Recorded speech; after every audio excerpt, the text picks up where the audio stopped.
అందరికీ నమస్కారం అండి. పాలన, ప్రతిపక్షం 2 ఒకటే చేసింది ఎప్పుడు కూడా కాంట్రోవర్సీ అవ్వదు.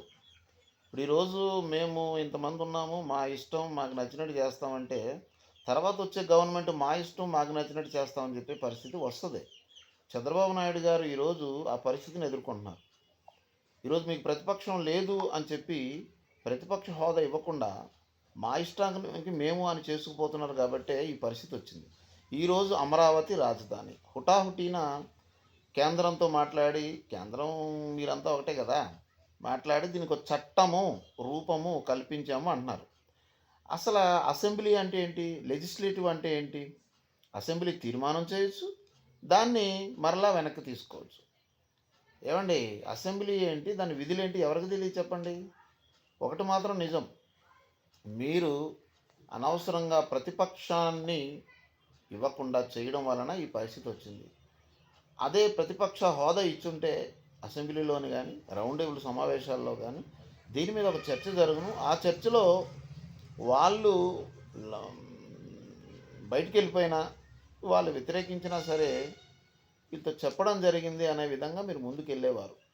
ఈరోజు మా గవర్నమెంట్ నెక్స్ట్ వస్తుందా రాదా, ఈ అమరావతి ప్రతిపాదన మళ్ళీ వెనక్కి వెళ్ళిపోద్దనే భయంతో ఈరోజు చంద్రబాబు నాయుడు గారు చాలా పెద్దగా మాట్లాడుతున్నారు.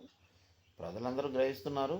ఇప్పుడు జగన్ గారు మావిగన్ అనే దాన్ని వేరే పేరు పెట్టన్నా మీరు చేయండి. జగన్ గారి ప్రతిపాదన చాలా మంచిది. ఒక 3, 4 టౌన్లు కలిపి తర్వాత ఓడరేవులు ఉన్న మచిలీపట్నాన్ని కలిపి రాజధానిగా పెట్టడంలో తప్పులేదు కదా! మీరెక్కడో బురదలోని, తుప్పల్లోని పెట్టేసి, మీకేమో అసెంబ్లీ కట్టమంటే నగరాలే కడతానంటే మీకేంటి సంబంధమైన నగరం కడతారు? మీరెవరి దగ్గరైతే భూములు తీసుకున్నారో వాళ్ళకి వెంటనే ఇల్లు కట్టించాలి. మీరు వెంటనే ఈ అసెంబ్లీ అనేది కట్టి చూపించాలి. అసలు మీరు ముందు కట్టిన అసెంబ్లీకి 1100 కోట్లు వృధా చేశారు. ఇదంతా ఎవరి సొమ్మండి? మీకు అడిగేవాళ్ళు లేకనా ఇలాగా ప్రవర్తిస్తున్నారు?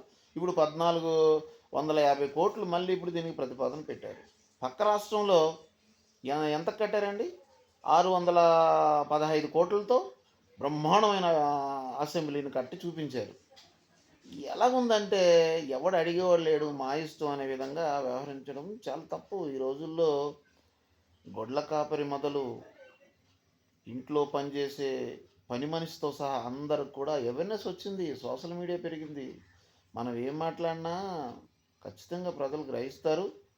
మనం ఎప్పుడు అడ్డదిడ్డంగా మాట్లాడి వెళ్ళిపోదాం అనేది తప్పు. ఖచ్చితమైన భావాలతో మనం ముందుకెళ్తే ఏ పార్టీ అయినా చరిత్రలో నిలబడుతుంది. ఆ గవర్నమెంట్కి మంచి పేరు వస్తుంది. అందరికీ ధన్యవాదాలండి. దీని మీద కామెంట్ చేయండి.